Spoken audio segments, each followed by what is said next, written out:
courts are no longer a protection to life, liberty, and property. Assassination and outrages go unpunished, and the civil magistrates are intimidated and are afraid to perform their functions. This civil government was crumbling around me. These are the words of North Carolina Governor William Woods Holden in an 1870 letter to Richmond M. Pearson, the Chief Justice of the North Carolina Supreme Court. It had only been 5 years after the end of the Civil War, and North Carolina had already been brought to its knees. In the midst of Reconstruction, tensions remained high, wounds began to fester, and from the ashes of the Confederacy rose the Ku Klux Klan, by all accounts, a reactionary, white supremacist, terrorist organization composed of Southerners enraged by the newly acquired political rights of African Americans. Across the South, they organized themselves, terrorized others without hesitation, and on many occasions killed those who opposed their agenda. North Carolina was no exception to this, and the Klan's activities brought the state to a breaking point. The Klan gradually became more arrogant and more daring, and the ramifications of their activities would bring the progress of Reconstruction to a grinding halt, and would mark the beginning of the Jim Crow era for North Carolina. This is the story of the Kirk-Holden War.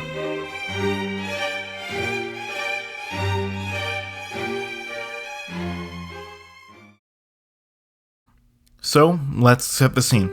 After the surrender of Robert E. Lee at Appomattox Courthouse, the Southern cause began to crumble throughout the spring and summer of 1865. Confederate President Jefferson Davis was captured, and other armies throughout the South finally laid down their arms. With the war won, the United States had to figure out how exactly to properly transition the South back into the Union. William Woods Holden was called upon to serve as the interim governor of North Carolina in 1865 by President Andrew Johnson. Holden, up to this point, had been consistently critical of the Confederate government and had lobbied for peace in the North Carolina House of Commons throughout the war. His initial term was brief, only about 6 months, and he was replaced in a special election by Jonathan Worth. However, over the next few years, he helped organize the Republican Party of North Carolina, as well as the North Carolina Union League, which was a semi-secretive men's club that promoted loyalty to the Union before and after the Civil War. Eventually, he ran a campaign for governor in 1868, and won. Throughout all of this, though, the political organization of the Republican Party was matched with the development of the Ku Klux Klan. Initially, their activities consisted only of damaging property owned by freedmen. However, these incidents almost always resulted in little investigation, and more often than not, no charges being brought to the perpetrators.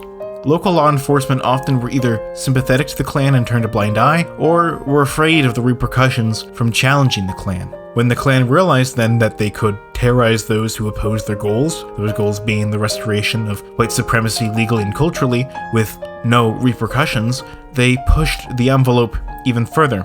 This political violence centered around North Carolina's Piedmont region, where white conservatives still made up a majority of the population. Come 1869, at least 15 murders in several counties were attributed to the Klan, and their membership numbers burgeoned to around 600 or 700 by March 1870.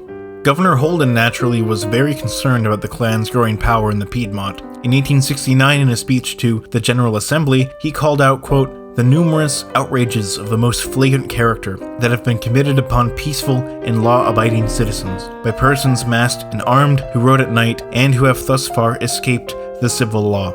In his mind, the fact that the Klan had not been brought to justice was an embarrassing failure of the state government. To combat this, Holden requested that the Assembly pass legislation to strengthen the executive branch, aka him, so that he could take direct action against the Klan. His plea to the Assembly eventually led to the Schaffner Act the next year. Initially, this law was meant to empower the governor by giving him the power to suspend habeas corpus and use militia forces to restore order in counties where KKK terrorism became out of hand. However, due to conservative backlash in the legislature, the bill was gutted, and the governor's ability to suspend habeas corpus was removed. Even still, the Republican Party was hopeful that the bill's passage would rally the state to Holden's side, or at least serve as a means to intimidate the Klan. Unfortunately for the governor, though, the bill only strengthened the Klan's resolve. Senator T.M. Schaffner, the Schaffner Act's namesake, received numerous death threats from the Klan and was often made into effigies across the state. The Klan even planned to assassinate him on several occasions, with Schaffner narrowly missing the Klan's assassination attempts a good handful of times. Fearing for his family's safety, not to mention his own, Schaffner left North Carolina for Indiana. The Klan saw this as an absolute win. They were able to bully an elected official into exile with essentially no repercussions whatsoever. And not only did they not get caught, but the attention they started to get made more frustrated Southerners sympathetic to their cause. Further emboldened, members of the Moore County Ku Klux Klan even planned to have Governor Holden himself murdered, but nothing ever transpired of this. The Klan's next major target, however, would prove to be much more heinous and even more consequential.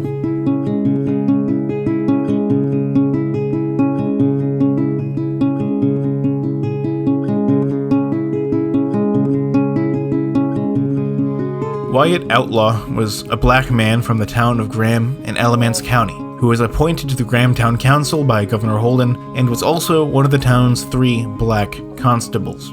After his appointment, local Klansmen were, obviously, irate that a black man would have the power to police them. So in 1869, they organized a midnight ride through the town in Klan garb in an effort to terrorize Graham's black community and constabulary. Gunshots were fired at the Klan that night, and rumors spread that Outlaw himself, along with another black constable, were the ones responsible. The Klan took this rumor as fact, and they were only incensed further by it. About a year later, in February 1870, a mob of around 70 Klansmen descended upon Graham once again. They broke down Outlaw's front door with axes, dragged Outlaw out onto the street, and lynched him in Graham's town square. Townsfolk the next day found Outlaw's body, with a sign hanging around his neck with the words written upon it, "Beware ye guilty, both black and white." William Puryear, a mentally handicapped black man from the town, claimed to know the identities of some of those who killed Outlaw. However, his body was soon found dead in a millipond. Not one person was found guilty for Outlaw's death. H.A. Bradham, a Republican from Graham, wrote to Governor Holden after Outlaw's death, expressing just how serious a threat the Klan posed. He wrote, quote, "Every Republican in the county who has stood up for his own rights and that of the freedmen is in danger. The civil authorities are powerless to bring these offenders against law and humanity to justice." North Carolina in many ways was held hostage. Holden appealed to the federal government for assistance, desperately writing to President Grant for aid, but his request was, for the most part, completely ignored. While Klan activity quieted for a few months, later in 1870 the Klan reared its ugly head yet again.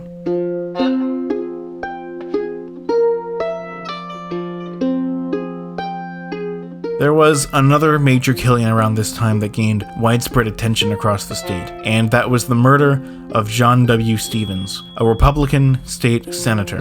As a part of the Union League and Republican Party, similar to Governor Holden, he played a significant part in politically organizing the black community of North Carolina after the Civil War. He himself became fairly popular in the black community, and in 1868 he defeated conservative Bedford Brown for a seat in the state Senate. Stevens, however, soon became ostracized from the white community in his home of Caswell County. He even was expelled from his own church. Conservatives who owned most of the wealth in the area refused to give him credit and restricted all economic opportunities available to him. He was antagonized to no end. Eventually, he wrote a letter to Governor Holden explaining his situation, and Holden extended Stevens the offer of becoming one of his informers, reporting the KKK's activities in Caswell County.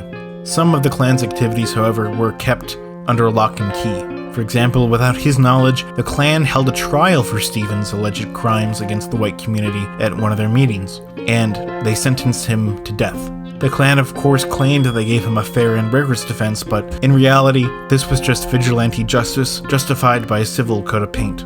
On May 21, 1870, Stevens met with Frank A. Wiley, a former sheriff of Caswell County, at the Caswell County Courthouse during the county's Conservative Party nominating convention. Stevens tried to convince Wiley to cross the aisle and run as a Republican for sheriff. However, unbeknownst to Stevens, this meeting was only a ploy. Wiley led him down to a secluded room on the first floor where around 8 men were waiting for him. They garroted Stevens and stabbed him several times inside of the courthouse, and his body was found the next day laying in the same room where he died. Once again, no one was initially charged. And even if someone went to the police with information, it wouldn't matter, because Jesse Griffith, the sheriff of Caswell County, was later revealed to be a Klansman himself. And if this wasn't bad enough, the narrative surrounding Stephen's death was muddled further by the conservative press. Not only did they refuse to recognize the connection between their party and the Klan, but conservative papers like the Raleigh Sentinel, which was one of the most influential conservative paper in the state, reported that black freedmen were to blame for Stephen's death, and that the Ku Klux Klan was organized by the radical Republicans intent on undermining the conservative party. For Governor Holden, Stevens' death was the final straw.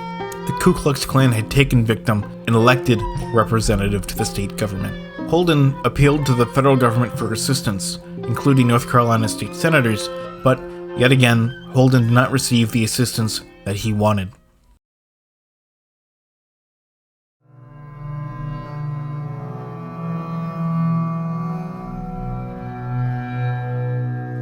In a show of strength, Governor Holden declared Caswell County and Alamance County to be in a state of insurrection and declared martial law.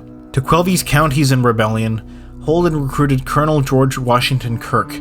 Kirk had defected from the Confederate Army during the Civil War to fight for the Union, and became well known for his oftentimes brutal guerrilla-like attacks in North Carolina as part of the 3rd North Carolina Mounted Infantry. After recruiting Kirk, they began to raise a militia. Holden decided that raising a militia from the Piedmont would be ineffective, as chances were high that they would recruit people sympathetic to the Klan. An all-black militia was also considered, but Holden realized that this may only exacerbate things rather than alleviate them. In the end, Kirk raised a militia of about 670 men from the western counties of North Carolina, counties that leaned strongly Republican, and whose citizens were deemed trustworthy enough for this campaign. In July 1870, Kirk and 300 of his men marched on Yanceyville, the town where Stevens was murdered. In a meeting with Kirk in Raleigh, Holden gave Kirk a list of people to arrest, compiled from suggestions from his Republican informants in the area. Back in Alamance and Caswell County, Kirk's men arrested over 100 people, including an ex-congressman, a couple lawyers, a sheriff, and many other prominent townsfolk. Governor Holden also during this time ordered Kirk to ignore writs of habeas corpus from North Carolina courts, essentially giving Kirk free license to arrest whoever he suspected of having Klan sympathies and to hold them indefinitely. Rumor, however, began to spread that Kirk's men had tortured some of their prisoners, and conservative media in the state jumped on the rumor to denounce Holden's actions in the counties. The controversy, however, did not end there. To make matters worse, Kirk's second-in-command, George Burgin, without Kirk or Holden's knowledge, unilaterally called for the arrest of Josiah Turner, the editor of the Raleigh Sentinel, which, again, was among the most influential conservative papers in the state. This was a critical mistake. Despite Turner's obvious propagandizing in his paper, arresting a member of the press crossed a line for many, most prominently the rest of the conservative papers in the state, who saw it as an unapologetically despotic act.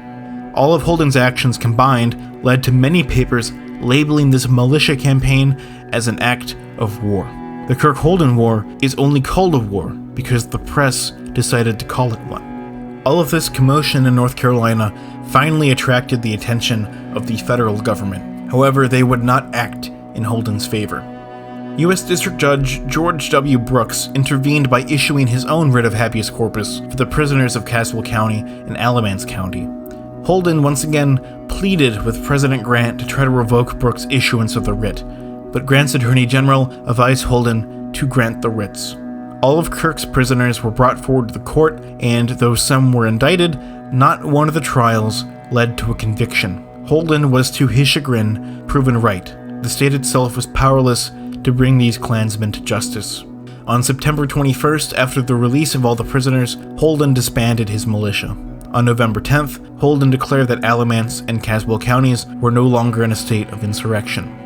The Kirk-Holden War was over.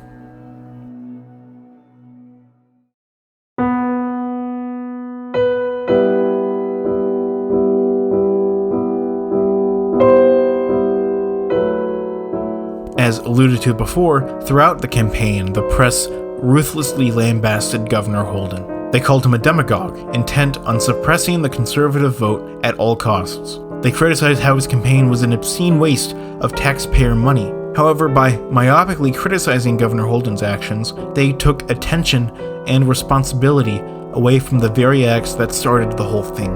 the extrajudicial murders committed by the KKK. Many, including Josiah Turner himself, called for the arrest of Kirk, Holden, and many others involved. Kirk, in an effort to escape the wrath of local law enforcement, requested that he be arrested by a U.S. Marshal. He was brought to Raleigh, and his charges were dismissed. Kirk would then secretly move to D.C., where he was given protection. Oddly enough, he became a Capitol policeman. At one point, Josiah Turner even took it upon himself to travel to D.C. and hunt Kirk down, but he had no success. Unfortunately for the Republican Party, North Carolina had its election for General Assembly scheduled in August of 1870, right in the midst of Holden's campaign. In an upset, the Conservatives gained a majority in both the House and the Senate, and calls for Governor Holden's impeachment soon followed. And, indeed, Governor Holden was impeached on December 14th, 1870. After a trial in the Senate, on March 22nd, Holden was convicted of 6 of the 8 charges brought against him and was removed from office. Many of the testimonies presented during the trial were based on hearsay, and under normal circumstances, for many of the charges, there simply was insufficient evidence to convict Holden, but these were not ordinary circumstances. Conservatives wanted blood, and they got what they wanted. Holden would be the first governor in American history to be impeached, convicted, and removed from office. Many state representatives, both black and white, came to Holden's defense, arguing that the actions he took were meant to safeguard the right to vote amongst African Americans and to publicly demonstrate that intimidation of the black community would not go unpunished. Over the next century, however, history would not look kindly upon Governor Holden. It wouldn't be for another 140 years that this injustice was even acknowledged on a sizable scale. In 2011, the North Carolina Senate issued a posthumous pardon for Holden in a 48-0 vote. This act was ironic, though, because Holden himself believed that a pardon would be wholly improper, since a pardon implies that he did something wrong in the first place.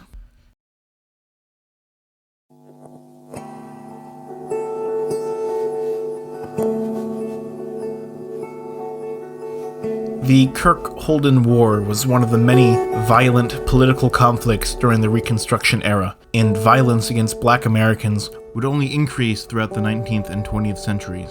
From the Battle of Liberty Place in 1874, to the Springfield riots of 1908, to the Tulsa Race Massacre of 1921, to, sadly, many, many more. In many ways, the Kirk-Holden War marked the end of Reconstruction in North Carolina, and perhaps for the Greater South. It was the beginning of a Southern redemption, which constituted the return of systemic white supremacy and the continued assault on the rights of black Americans. It goes without saying that it's important to remember our history. It's important to remember the lives of those who wanted a better world for black folk in this country. People like John W. Stevens and Wyatt Outlaw. And, not to mention, it's important to recognize that white supremacy has laid at the heart of American society for, in varying degrees, essentially its entire existence. I grew up in the South, and never once did I even hear about the Kirk-Holden War in any of my history classes, or any other incidents similar to it. But I know for a fact that there are a whole bunch other stories like this one that deserve to be told. If you have the time, I highly suggest you educate yourself as well, and find stories that challenge your presumptions about history and about why things are the way they are. And if you want to know some more details about the Kirk-Holden War, I've linked plenty of resources in the description below. This has been 1C2. Thank you for watching.